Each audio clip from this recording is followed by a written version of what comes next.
Assalamualaikum Sobat Football United. Semoga semuanya sehat-sehat selalu, sehat-sehat sekeluarga. Jadi sebenarnya gue tidak begitu 100% fit ini ya. Jadi mohon maaf kalau ada gangguan. Oke, kali ini gue akan membahas Mark Ogden ini dari ESPN. Di sebuah artikelnya membahas bagaimana rencana Manchester United, kabar-kabar juga ya. Ingin gue artikan dulu saja pertama ini.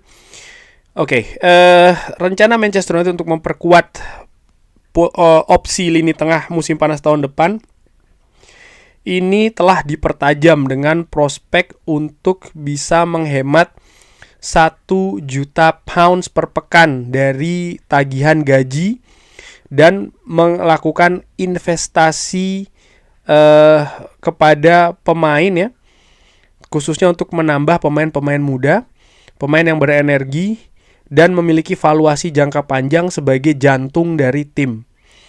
Pemain yang kontraknya akan selesai seperti Casemiro, Harry Maguire dan juga Jadon Sancho.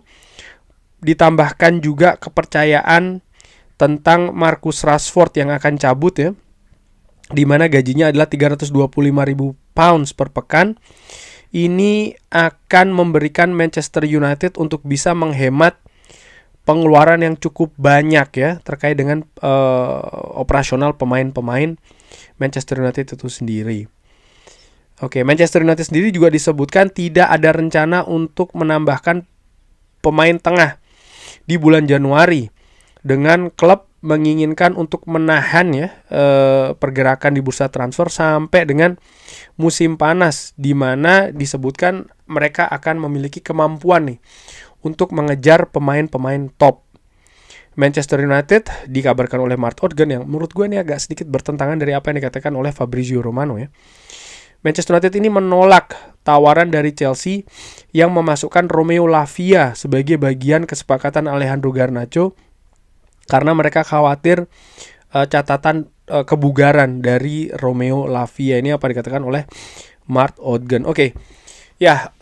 Memang kalau Manchester United tidak memperpanjang kontrak dari Casemiro, dari Harry Maguire, lalu Jadon Sancho cabut, Rashford cabut, ya mereka akan menghemat pengeluaran per pekan ini dengan angka yang sangat signifikan menurut gue seperti itu. Karena pemain-pemain atau nama-nama yang disebutkan tadi ini kan paling tidak 3 nama saja menerima gaji yang sangat tinggi di Manchester United dengan kontribusi yang tidak konsisten menurut gue seperti itu.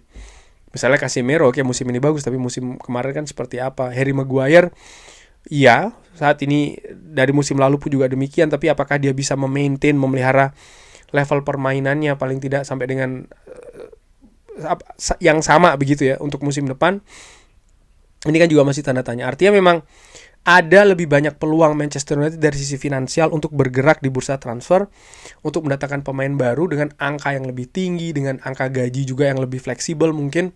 Sehingga memang seperti apa yang diperkirakan oleh banyak pihak, Manchester United akan lebih memilih untuk memaksimalkan pemain yang ada saat ini di skuadnya di bulan Januari ya, di bursa transfer Januari. Fakta juga lini tengah yang saat ini situasi masih belum meyakinkan bagi Ugarte maupun Kobbie Mainoo. Menurut gue ini juga akan menjadi sebuah alasan yang besar, yang tebal untuk tidak bergerak di bursa transfer musim dingin walaupun hanya mendatangkan pemain secara pinjaman. Mungkin ada banyak yang berkata secara gampang gitu. Ya kenapa Kobbie Mainoo tidak dijual aja di bursa transfer musim dingin ini ke Ugarte juga, lalu duitnya digunakan untuk mendatangkan salah satu dari nama-nama itu ya, salah satu atau salah dua. Seakan-akan ini transfer ala warungan, ala pasaran banget gitu ya. Jadi gampang saja. Menurut gue tidak semudah itu.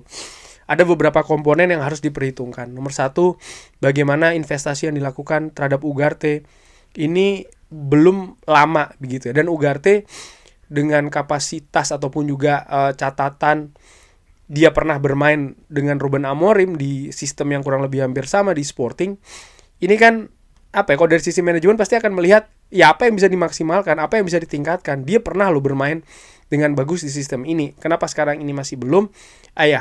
Apa yang bisa diperbaiki? Akan melihat dari sisi situ. Jadi situasi squad ataupun pemain ini kan bukan berarti kalau pemain jelek lalu dijual, pemain bagus lalu didatangkan, kan tidak seperti itu. Tapi ada juga unsur yang namanya diperbaiki, dan ini kan juga salah satu tugas utama bahkan dari tim kepelatihan. Sehingga ini yang akan diperhatikan menurut gue untuk pemain lini tengah saat ini. Salah satunya adalah Ugarte, dan Kobbie Mainoo pun juga kurang lebih dalam posisi yang sama, dimana musim lalu dia tidak bisa diakses secara maksimal karena banyak cedera. Musim ini dia lebih siap secara fisik, tapi persaingan di lini tengah jauh lebih keras. Dia masih dalam tahap adaptasi untuk bisa bermain di sistem ini. Jadi tidak fair menurut gue kalau ketika dua pemain ini sedang dalam usaha untuk diperbaiki, dalam masuk ke fase perbaikan, katakanlah seperti itu, tapi klub justru mengambil pemain baru. Ini bukan game ya, ini bukan Championship Manager, ini bukan FIFA ataupun permainan-permainan lain di PlayStation, dimana ya bisa dengan enak saja mendatangkan pemain baru tanpa memperhatikan pemain-pemain yang sudah ada, karena namanya juga game ya kan. Mereka kan pasti juga punya perasaan ya kan, punya pemikiran juga, dan bukan tidak mungkin rekan-rekan timnya pun juga akan berpikiran hal yang sama. Loh, dua pemain ini sedang berjuang, kok klub justru bertindak seperti ini gitu ya. Ini kan tidak fair, dan ini kan bisa menjadi sebuah bola salju yang tidak bagus gitu untuk klub itu sendiri. Menurut gue seperti itu. Jadi gue menilai yang paling pas saat ini memang memaksimalkan apa yang ada. Loh, nanti kalau seandainya Manchester United dengan skuad yang ada ini tidak bisa bersaing, bagaimana? Ya, diperhatikan lagi, bersaing untuk apa.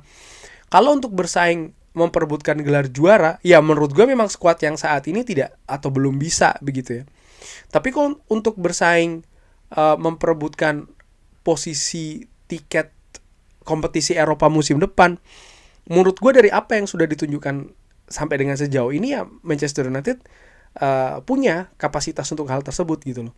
Dan ingat, sepak bola bukan hanya terkait dengan lini tengah, ada juga posisi-posisi lain di mana ya ini juga berperan menurut gue di dalam permainan maupun hasil di atas lapangan setelahnya. Jadi menurut gue kemungkinan akan sama seperti musim dingin tahun ini, artinya bulan Januari, di mana Manchester United kalaupun mendatangkan, mungkin mereka akan lebih mendatangkan pemain-pemain muda gitu. Pemain muda dalam arti ya mungkin 17 tahun, 18 tahun yang mungkin harus ke tim akademi dulu dengan angka yang jauh lebih murah, dengan proyeksi yang jauh lebih panjang. Mungkin menurut gue akan lebih ke sana dibanding mereka mendatangkan pemain yang memang diproyeksi langsung akan masuk ke skuad tim utama Manchester United. Nampaknya tidak demikian, dan ini mungkin juga salah satu bagian dari proses yang memang tidak sebentar, tidak singkat, tidak pendek di Manchester United gitu ya.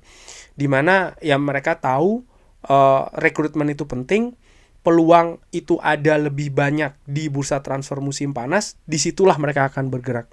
Di sisi lain juga, katakanlah Manchester United ngelepas Ugarte ataupun Kobbie Mainoo, tapi bagaimana peluang Manchester United untuk mendatangkan Baleba, mendatangkan Elliot Anderson, ataupun juga mendatangkan Adam Wharton misalnya. Ini kan juga bukan hal yang mudah Manchester United bisa dapatkan gitu. Klub masing-masing dari pemain tersebut juga dalam posisi tidak ingin melepas di bursa transfer Januari. Ini kan merupakan kesulitan lainnya. Justru nanti energi akan berlarut-larut, konsentrasi justru semakin besar tercurah di sana ya, terutama bagi manajemen Manchester United, di mana kompetisi ini kan sedang berjalan. Jadinya nanti bisa jadi kontraproduktif. Sehingga menurut gua ya memang lebih baik ditahan dulu. Mungkin kalau seandainya dilakukan pendekatan lebih secara personal, tujuannya adalah untuk dihadirkan atau diusahakan ya di musim panas nanti, dimana kita sudah banyak mendapat berita ataupun perkiraan persaingan ya di bursa transfer musim panas terkait dengan pemain tengah dengan nama-nama yang Manchester United kaitkan, ini kan juga akan keras begitu. Jadi menurut gue bisa mulai dirintis gitu untuk melakukan pendekatan kepada pemain-pemain yang diincar. Dan ya terkait dengan Romeo Lavia sudah pernah gue bahas di video sebelumnya. Nampaknya ini bertentangan dengan apa yang dikatakan oleh Fabrizio Romano ya. Tapi nama yang menurut gue juga menarik, dia memiliki potensi besar. Tapi ya catatan cederanya ini juga harus diperhatikan ya menurut gue. Intinya Manchester United memang harus punya daftar pemain incaran, tapi juga jangan terlalu luas gitu. Mereka juga harus lebih spesifik. Mereka juga harus lebih mengerucut gitu ke nama-nama yang mereka incar untuk posisi lini tengah. kabarnya akan mendatangkan 1 atau 2, katakanlah 2, gue harapkan sih setidaknya ada 3 atau bahkan 4 nama ya, dari 2 nama yang memang akan diincar di bursa transfer musim panas nanti. Kalau terlalu luas ya berarti tidak spesifik, tapi kalau terlalu khusus namanya ya, kalau seandainya tidak didapatkan ini kan akan menimbulkan sebuah kesulitan. Jadi idealnya ada 3 atau 4 nama, dimana gue pernah sebutkan ada 6, dan gue langsung sebutkan juga 2 pemain yang gue anggap cocok untuk didatangkan di Manchester United. Kurang lebih seperti itu. Bagaimana menurut Sobat Football United? Seperti biasa silahkan drop di kolom komen. Terima kasih sudah menyaksikan. Jangan lupa like, sholat, dan juga subscribe. Wassalamualaikum warahmatullahi wabarakatuh. Thank you.